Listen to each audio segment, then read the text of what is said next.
حضرت داتا گنج بخش علی حجویری رحمۃ اللہ تعالیٰ علیہ فرماتے ہیں کہ مجھے اللہ تبارک و تعالیٰ کی طرف سے سیر و سیاحت کا حکم آیا کہ آپ زمین پر چلیں اور ہمارے جو برگزیدہ بندے ہیں ان سے ملاقات کریں۔ تو حضرت داتا گنج بخش علی حجویری رحمۃ اللہ تعالیٰ علیہ فرماتے ہیں کہ میں باہر نکلا اور کسی دور دراز علاقے میں گیا، ایک گاؤں کے اندر گیا تو میں نے وہاں جا کر لوگوں سے پوچھا کہ ہے کوئی یہاں پر اللہ والا جس کو اللہ سے محبت ہو اور وہ اللہ کا ہر دم ذکر کرتا ہو اور اس کو اللہ نے اپنا مقبول بندہ بنایا ہو، تو مجھے اس کا پتہ بتائیے۔ تو حضرت داتا گنج بخش علی حجویری رحمۃ اللہ تعالیٰ علیہ فرماتے ہیں کہ مجھے ان علاقہ والوں نے بتایا کہ ہاں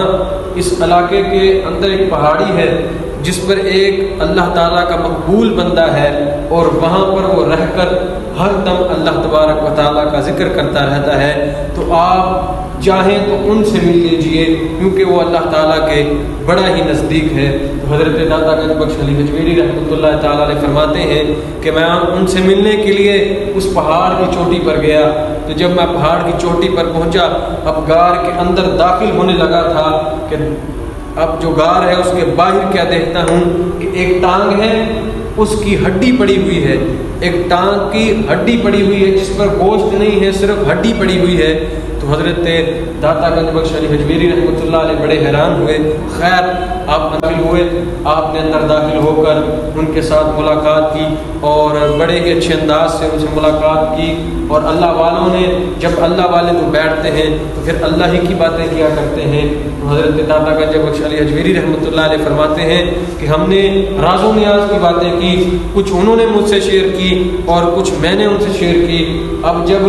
ملاقات کا سلسلہ ختم ہوا تو حضرت داتا گنج بخش علی حجویری رحمۃ اللہ علیہ فرماتے ہیں کہ میں ملاقات کرنے کے بعد جب جانے کی اجازت طلب کی تو علامہ حضرت نے کہا کہ آئیے میں آپ کو باہر تک چھوڑ دیتا ہوں غار کے آخر تک، کیونکہ حضور نبی رحمت صلی اللہ تعالیٰ علیہ وسلم کی سنت مبارکہ ہے کہ جب بھی کوئی مہمان گھر میں آئے تو اس کو دروازے تک چھوڑ کر آیا جائے، یہ حضور کی سنت مبارکہ ہے۔ تو حضرت داتا گنج بخش علی حجویری رحمۃ اللہ علیہ فرماتے ہیں کہ وہ صاحب، وہ اللہ تعالیٰ کے برگزیدہ بندے جب مجھے چھوڑنے کے لیے دروازے تک آنے لگے، جب وہ اٹھے تو میں کیا دیکھتا ہوں کہ حضرت کی دائیں ٹانگ نہیں ہے۔ اب میں بڑا حیران ہوا کہ ایک ٹانگ کی ہڈی غار کے باہر پڑی ہوئی ہے اور ایک یہاں پر حضرت کی بھی ٹانگ کی جو ٹانگ نہیں ہے۔ تو اب میں بڑا حیران ہوا اور میں نے ڈرتے ڈرتے ان سے عرض کی کہ اے اللہ کے برگزیدہ بندے، آپ سے صرف ایک سوال کرنا چاہتا ہوں، آپ مجھے اس کا جواب عطا فرمائیے۔ انہوں نے کہا جی پوچھیے۔ یار ایک حسین و جمیل عورت ایک پہاڑی کی چوٹی پر کیسے آ سکتی ہے؟ اور دوسری طرف یہ بات تھی کہ یار اس کی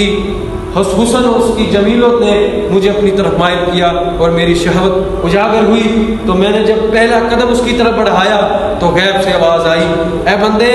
تو نے یاری تو ہمارے ساتھ لگائی ہے، لیکن افسوس جا تو غیروں کے پیچھے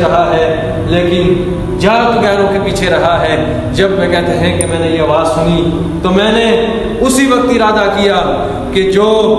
ٹانگ یا جو بھی عضو جسم کا اللہ تعالیٰ کے خلاف ہو میں اسے کاٹ دوں گا۔ تو ہم فرماتے ہیں کہ میں نے اسی وقت اپنی دائیں ٹانگ کو کاٹ دیا۔ صاحب یہ ہے محبت دلیل مانگتی ہے، دلیل کس چیز کی کہ ہم محبت میں کتنے سچے ہیں۔ آئیے ہم ان اولیاء سے، ان صوفیہ اکرام سے محبت کا فیض لیں اور ان سے سبق حاصل کریں کہ اللہ سے محبت ہو تو پھر کیسی ہو، اور پھر اس پر آزمائش بھی آ جائے تو پھر اس کو نبھانا کیسے ہے۔ اللہ تعالیٰ ہمیں اپنی سچی و پکی محبت عطا فرمائے اور ہمیں تا قیامت، تا زندگی کی آخر سانس تک اس پر قائم رہنے کی توفیق عطا فرمائے۔